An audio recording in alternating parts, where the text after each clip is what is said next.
जैसे आप वैसा आपका संसार। जैसे हम हैं वैसा ही हमारा संसार होगा। यदि हम सुखी हैं तो हमारा सारा संसार सुखी है, और यदि हम दुखी हैं तो सारा संसार, चाहे वो कितना ही सुखमय क्यों ना हो, दुखमय प्रतीत होता है।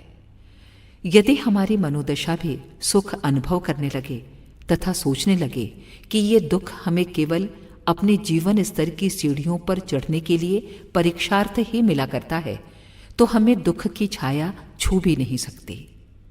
जब हम इस प्रकार अनुभव करने लगेंगे तो वास्तव में हम दुख को सुख में बदल सकेंगे और अध्यात्म तत्व की ओर अग्रसर होकर दूसरों के दुख को भी सुख में बदल सकेंगे।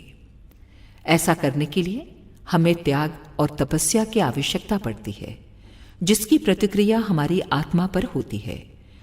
यदि हमारी आत्मा इन सबको सहन कर लेती है तो वास्तव में हम में एक आध्यात्मिक शक्ति का विकास होता है, जिसका निर्माण हम अपने विचारों द्वारा ही करते हैं।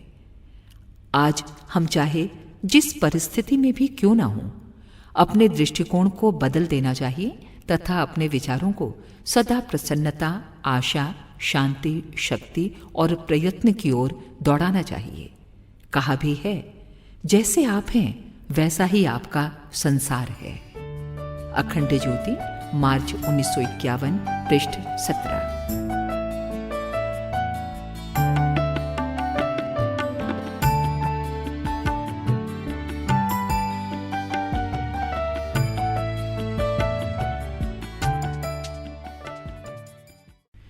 जैसे आप वैसा आपका संसार।